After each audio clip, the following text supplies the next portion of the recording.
Apache Spark recently added support for GPU in their 3.0 release. So in this video, we are going to see how we can run a machine learning model on GPU using Apache Spark 3.0. There will be two steps. One is I will show the installation if you want to quickly run your own cluster on Colab or in a local environment. Or if you already have a cluster, you can just skip the initial few lines and then directly jump on to building a machine learning model. So let's get started. The very first thing I want to make sure that I have GPU in my system. So if I run NVIDIA, if an SMI, it will tell me like what is the kind of GPU I have, what is the memory of the GPU, and what is the CUDA version.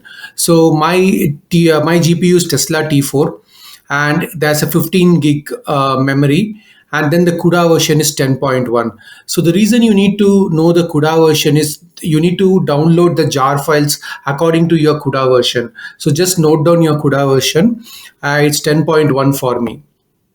Now what I'm going to do is I'm going to install Apache Spark 3.0. The installation is pretty quick. It's not going to take a lot of time. So the very first thing I'm installing is JDK 8.0 or higher. Right, so it starts from JDK 8.0. I want to install JDK because Apache Spark is developed using Scala, which requires a Java runtime environment. And then I am downloading the Spark 3.0 Hadoop binaries from the Apache org website. So this is the website link. You can go and download Spark 3.0 or any latest version that is updated will be available over here. Right, and then this is a tar file. So what I'm doing is I'm extracting the tar file, so it will extract it into a folder by the same name. After that, I am installing FindSpark. So FindSpark is an easy utility that is available that will automatically set all the OS path and initialize your Spark context. So that's why I'm installing FindSpark. I have already run the step. And after that, what I'm doing is I'm downloading a set of jar files. So these jar files are required to run XGBoost as well as some of the GPU based commands within Spark. So if you want to utilize CUDA and everything, you need the CUDA 10.1 jar. And remember, like this is what I said, if you're having 10.0, so download the 10.0 jar. If you go to the root directory of this Maven repo, you can find all the jars. If you have like 9, you can download 9 jar. So here I'm downloading 10.1 QDF jar, which is CUDA data frame. And then I am downloading XGBoost jar because I'm going to show you how to run XGBoost. XGBoost does not come internally within Spark ML. So it's an external jar file that you need to add. So that's why I'm downloading XGBoost jar file. And this XGBoost 4J Spark. You need to remember that. And again, it's available in Maven. And then finally, I'm downloading the Rapids for Spark. Rapids is again NVIDIA's framework to accelerate your machine learning model on GPUs. So I'm downloading these 4 jar files. Again, I have downloaded these 4. If I run an ls and pwd, you can see my directory's content. And within the content, I have these jars. Maybe I downloaded multiple times. That's why you're seeing .1, .2. But these are jars with the .jar extension. So you can see all these jar files are available. Now what I'm going to do is I'm going to set 2 path before calling the FindSpark. I need to make sure my Java home is set and the Spark home is set. So Java home is nothing but it is in the userlib JVM Java 8 OpenJDK directory, which I installed on the top. And then a Spark home is nothing but the tar file I extracted. It's in my local directory content, Spark Hadoop home. So if you go on the top, you can see basically this is that extracted directory. So it is there. So I'm setting these 2 paths. And after that, in order for these jars to be recognized in Spark, right, I need to submit this along with the PySpark command. So typically what happens when you are running like Spark submit, you have the --- jar command, right? So instead of that, what I'm doing is I'm just sending the environment variable because I'm running in a notebook environment, right? I'm not really doing a PySpark. I'm not really doing a Spark submit. I'm running it more interactive. That's why I'm setting it over here. In the submit arguments, I am telling my --- jar. I am setting all the jars that I downloaded, all the 4 jars I've downloaded, and I'm starting a PySpark shell. That's what I'm doing over here. So let me run this. And then the next one, what I'm doing is I'm importing FindSpark. Let me run this and let me talk on this. So I'm importing FindSpark and doing a FindSpark.init. And what it will do is it will go to the Spark home and Java home and initialize the Spark environment.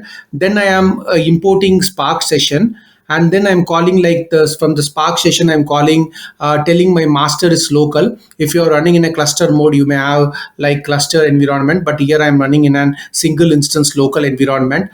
And in order for me to run GPU, right, on GPU, at the two things I need to set. One is I need to set this configuration spark.plugins equal to com NVIDIA Spark SQL plugin, so that it can run on GPU. This is an NVIDIA plugin I'm installing. And I need to also set spark.rapids memory GPU pool enabled false.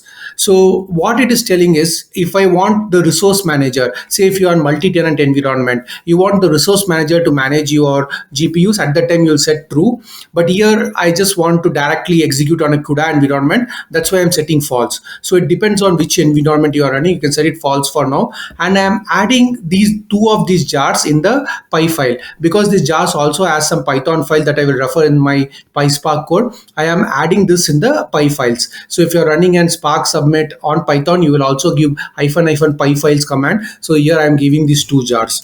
So next what I'm doing is my Spark is initialized in this case, and I am calling the spark.read method and getting the reader. The reader is typically used to load your files. If you have a CSV file, if you have a Parquet file, or if you have any other file formats, you can use the reader object. So this is where the reader object is set. Next, what I am doing is I am basically importing my XGBoost classification model and classifier from MLDMLC XGBoost 4J Scala Spark. That is the two jars we downloaded. This package is part of it. And then I'm importing NumPy and Pandas, right? So these two I am importing. In fact, I will not use Pandas in this, but I just like imported it. So next what I'm doing is I'm downloading two data set that is there in my GitHub repo. Now it can be any data set. You can bring your data set. You can this data set is also available in Kaggle, and it is also available in UCI machine learning repository, but they are available as CSV format. So you can directly get the CSV format and load it. But what I have done is I have just taken the data set and convert it into a Parquet format. Now Parquet is an file storage format. It's a columnar format. The advantage that Parquet had is it enables compression. So basically, if you have a CSV file which is like say 100 MB, with a compression, with Parquet and compression, you can reduce the size up to half or even less than that. That is one part of it. Parquet is also distributable in the sense that any Parquet file format are very well understood by all the big data environment like Hive or Impala or in this case like Spark, so that it's easily distributable. So I am going to download these two data set. This data set is actually cover type. So basically what this data set has all like categorical values of typical different forest area, and finally it predicts with what is the cover type of the forest, whether the tree cover type of the forest is pine or aspen tree or multiple. There are 7 categories. That's what it predicts. So I download these two data set, and let me quickly run ls command, and we can see like basically we will have this cover type train Parquet and everything. Again, like I have downloaded multiple times, that's why you're seeing multiple version, but that is a now since it's a Parquet file. If you want to view the Parquet file, you can use like PyArrow package of PyArrow package of Python. So basically you can just install PyArrow package. It's by default installed in Google Colab. So I'm telling like pyarrow.parquet pq, and I can do pq.read table. This Parquet file, it will show me all the data type of the file and all the information. Right. So basically, what I did is I created a pandas file and then saved it as Parquet. But you can see like all the details are there. I am now what I'm doing is I'm taking these two train and test file that I have. I have cover type train and cover type test. I created the reader object on the top, which is spark.read. Right. I'm telling my format as Parquet. Now, if your format is CSV, you can give CSV. If your format is something else, you can according ORC or something, you can give that format. I am telling it's Parquet format, and I am loading the cover type train and test data set. So it will create like two Spark data frame, train underscore data and test underscore data. I am quickly running and doing an show method of train. To see like what are all the data available. So that the show method will show the initial few rows, right? I have detailed coverage on different transformations and function of Spark. Maybe you can refer to the video description below or click the link on the top where you can know more about my entire Spark course that I give, and it's for free in YouTube. So you can see basically this has around 54 columns. All of these are numerical values, and the final value, the target is basically telling a cover type between 1 to 7.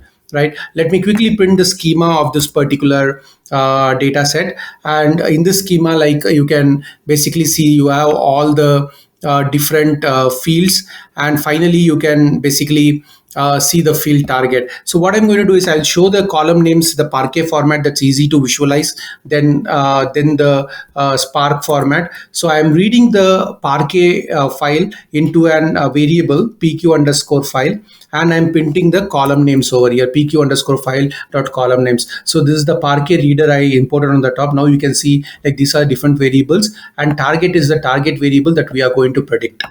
Right. So now what I'm doing is like I am creating my label as target, which is my target variable, and the features I am having this pq file dot column names that I printed on the top. I am using a list comprehension. I'm iterating over it, and I'm assigning it to an feature list, but I'm telling where it not equal to label, because label is our target. So all the columns on the top will go as features, and except for the target is the label. Right. So let me run this, and let me quickly print the features as well now, so you can see the features. Now once this is done, what I'm going to do is I am going to basically set the hyperparameters for my XGBoost model. So you can see these are all the feature list that I have, except for the target variable. Now what I'm doing is I'm setting all the hyperparameters for my XGBoost variable, and it's very similar to your typical XGBoost model that you run in Python or R or any other environment. The only advantage this gives you, when your file is very large, typically your Python memory or R memory may fail to handle it, and here you can run even terabytes of data if you have hundreds of node or even like couple of nodes, and distribute your computing. And XGBoost model is completely distributable, right? So here what I'm doing is I'm setting some set of hyperparameters. Let me run the step. So here I am telling to train it for 1000 rounds, so it will create 1000 trees, and each tree of depth of 6, maximum depth of 6. The tree method is an important parameter to tell it on run GPU. So I'm telling GPU underscore ist as my tree method. So what it will do is it will build the trees on the GPU. If you're giving just ist, it will just print on the CPU. It will just build on the CPU. So that is the main method. I'm telling my ETA, that is a learning rate, as 0.1, and how to handle missing values 0. And then I am creating a classifier object, that is XGBoost classifier. I'm setting my label column as label, which I defined on the top, and the feature columns as feature. So now this is done. Let me kind of run the next step also. Now what I'm telling is I'm benchmarking my start time, and then I am telling classifier.fit of train data. Now train data is the data frame for training that we created. I'm passing it to it. I'm just measuring how long does it take on GPU. If typically it's run on a CPU, it may take even like 7 minutes or 8 minutes. But if you see on a GPU, it's taking only 16 seconds to run. You can run it on a CPU and try it out, but GPU is way faster. I think 2 or 3 minutes. I'm sorry for that. But here in GPU, it's very fast. Now I'm just running the NVIDIA SMI again to see if GPU was really used. I just want to make sure my GPU used or CPU is used. So in NVIDIA SMI, the way to find out is you can, when the process is running and you are running NVIDIA SMI, it will show the running process over here. But since the process has run, it's showing the memory usage. So out of 16 gig, 1.3 gig is used, memory is used. So that means the data is moved from CPU to GPU, and the models are also executed on GPU. Now my model is trained. Well, what I can do is I can take the model and save my model and then run it on any other system. So for that, what I'm doing is I'm doing model.write. Basically, overwrite is a function. The model already exists. I'm just overwriting it, and I'm telling save in the content model directory. So it will save the model in the model directory. And once I run ls, you can see basically the model directory is created. And after that, what I am doing is I am basically loading the model again. right? So now here you can see there's a model directory that is created, and within this model directory all the model artifacts are saved. Now what I'm doing is I am basically telling my classification model dot load. I'm loading the model. Basically now the model is saved. You can move out of your notebook, you can go to your deployment environment and deploy it, and that's what I'm doing now. I'm loading the model in a new session. It's called loaded model, and then I am taking my test data frame here, and I am running the transform function. So it's going to basically take my test data, it's going to use the model that is developed, and it's going to transform it. And finally what I'm doing is it's giving a result object. I am telling my result object, select the label column, raw prediction, probability, and prediction column. So this result object will just print the target label, what it is, what is the raw prediction, and what was the actual prediction, right? So this is just to give a quick view of, I'm not going into model evaluation and comparison because it's an imbalanced data set. There are a lot of things I need to do, but just want to quickly show how you can run an XGBoost model on a GPU environment, and along with Apache Spark, which can allow you, which can give you the power of more distributing a model as well as using accelerated computing. So that's about it. Thank you very much.